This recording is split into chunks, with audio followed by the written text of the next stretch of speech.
Let's get you reading and understanding your epigenetic hair analysis report. Now, you'll notice, you've probably flipped through it already, there's a bunch of different looking pages. On page 3, you have the summary page. Page 5 is where we start our report cards. Page 10, we've got a series of wheels. Then by page 26, we get to what you should be avoiding for the next 3 months only. Remember, this report is a 3-month plan for you. So any foods that show up as you should avoid, they're only for 3 months.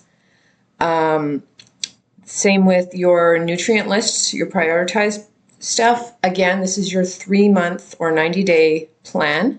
And then we've got our self-check pages at the end. So when we get to our summary page, which is these guys right here, you'll notice on the left is the wheel. Now, every time we see a wheel in this report, ideally, every piece of the pie is equal. When you have a really big one, that is the priority for your body right now. Now, throughout the whole report, we're only looking at the top 4 or 5 priorities for your body right now. If I were to show you every single thing your body needs changed, it would be overwhelming. You would most likely just throw your hands up in the air and do nothing. I really, really, really want you to actually take the information in this report and use it. So we're just focusing on priorities right now. And if 3 or 4 seem too much, focus on just one. Anything is better than nothing. Beside the wheel on the top there, you're going to have your system support summary little box. Again, these are your body's top current priorities. And I will be sending you some emails to help you work through these. Now, I have a bunch of emails I'll be writing for you, and then I use some automation to schedule them out. So you kind of get them through the 3 months to help you stay on track, keep working on just little micro shifts at a time, and actually follow through on your report so you get the results you're looking for. Now, under that system summary report, we have our food restrictions section.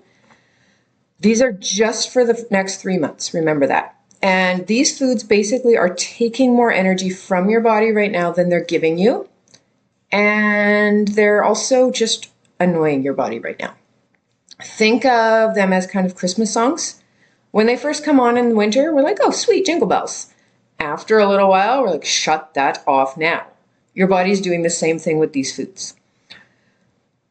At the bottom of this page, we have our key indicators box. This is an at-a-glance summary of where we're going through the report.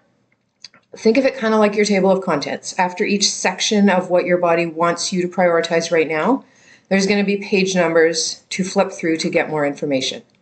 So here's just 2 samples of what we just talked about: the wheel, your system support section, your foods to avoid, and your table of contents.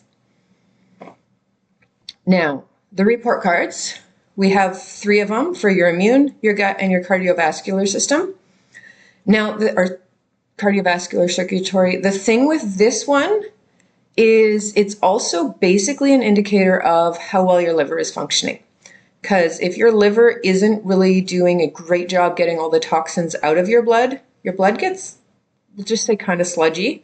And so your heart has to work harder to get that same thicker, more junk-filled blood pumping through your body. Now, you will notice on these, and I have them broken down here, as you're reading them, we have our sections on the left. So here, each section, as we go across, is what influences that system. Now, each section gets a score. The total score is down at the bottom. And depending on what you are, you're either going to be rated as maintenance, moderate support, or high support. Now, high support is the kind of top level of what our bodies are designed to comfortably handle. If your score, like this one here, is 88 and 35 is the top, you are more than double what your body can comfortably handle. We need to do a lot of work here. Now, the one difference you'll notice, the circulatory system doesn't get numbers because people tend to freak out if they got a really high number on that one. The most important thing for you to kind of look at here is your highest score. This is the section that if you focus your efforts here is going to make the biggest difference fastest in this area of your health. Anytime we have highlighted things at the top of the page, those are what our body wants more of right now. Once we get down to the system support section, it kind of flips, and this is what your body needs you to minimize and eliminate. Then we get our nutrient wheels. Each page, you will notice above the wheel has a status. It's either going to say priority, which means you need to increase, or if it's a toxin, reduce the intake of these. Could also say consider or advisory. Again, we're focusing on priorities here. You'll notice the sections are all different sizes. If it's just a highlight like this, it's more a consider or an advisory. When it is completely solidly colored in, that's when it becomes a priority for us.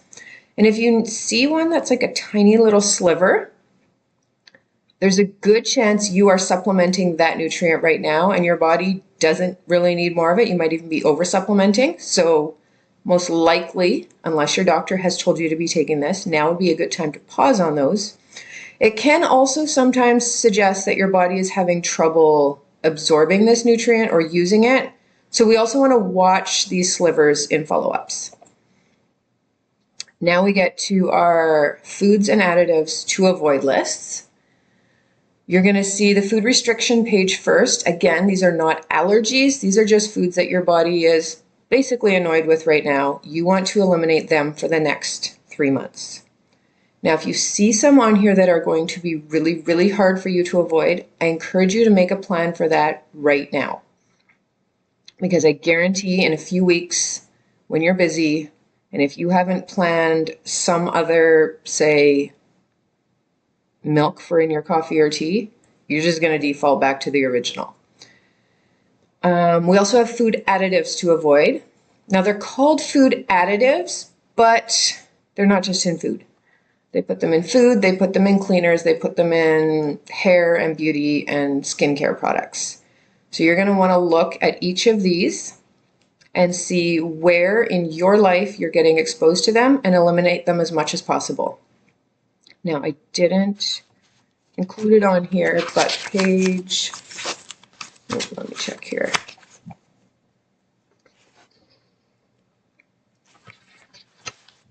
'25 has some hyperlinks for you. You can click on those. It'll either take you to a web page or download a PDF that explains more about the additives and where you're more likely to get them in. It also, if we go back to any of our toxins, like frequencies, metals, any of that, it shows you where you're most likely getting those from. So you can play detective in your house, go on a toxin treasure hunt, and minimize as many as possible. That said, a lot of the toxins in our body are there as a buildup over the years. Our bodies aren't great at getting rid of them. So you want to look at your support foods to help your body actually flush those out, which is where we're at now. Your nutrient priority list, really, if everything's overwhelming so far, this is the page you focus on. This is the one that really, really, really matters going forward. Excuse me, I just need some water here. Now, one thing I don't love about this report, they did not cross-reference your food avoid list with the food sources for each nutrient. So you're going to have to just take a pencil or pen and cross off any of your avoid foods that show up. These food lists are just a generic, all the sources of that nutrient, or the most common sources, just to help you get started. So this list takes everything from the last page, all the other pages, puts your nutrients that your body wants right now in priority order from top to bottom. So as you're planning your food, start at the top, eat as many of these foods as you can and work your way down. To really, really replenish and nourish your body and build it back up, you want 2 full servings of each nutrient in a day. Now, before you freak out, go through and circle any foods that show up more than once, because you can get a 2, 3, 4 for 1 deal. And eating one serving that shows up on a bunch gives you each of those nutrients one serving that day. Now, if you tell me, but Amy, I'm already eating all these foods here, and lots of them, that's when we might want to consider supplementing. If you're eating lots of those foods, if you really, really don't like any of the foods on that list, or if you have some really specific therapeutic goals, you probably are going to want to supplement some of the nutrients on your list. In the email I send you, excuse me, you're going to see a summary of what each of these nutrients does in your body, what you'll most likely notice when you're low, and you can kind of use that and your food list to decide if you want to supplement or not. I have included a supplement for each nutrient just to make it easy for you. So go through, pick the ones you want, order them or buy them at your local store, and that is your plan. Now, you may or may not have much information on this next page depending on your toxic load right now. If, like on this one, parasites, post-virus, and fungus showed up, they also come with specific foods to help your body cleanse those out of your system. So again, you're going to want to even 3 or 4 servings of these per day to help your body get rid of that junk. Now, I did not print these pages on your printed copy because they use a lot of ink, and I find most people prefer the online version. So at 30, 60, and 90 days, I will be sending you a check-in email just to help you remember. Because we're making diet and lifestyle changes, our bodies usually adapt gradually. So you're not really going to notice how much better you're feeling, partly because it happens slowly and you just get used to it, partly because other things may start bugging you more and you'll actually forget that, oh, I used to be like super tired all the time and now I get through the day no problem. But I still have this and this. So I really, really, really want to emphasize that to help you stay motivated and to track your progress, these 30, 60, and 90-day self-checks are super important.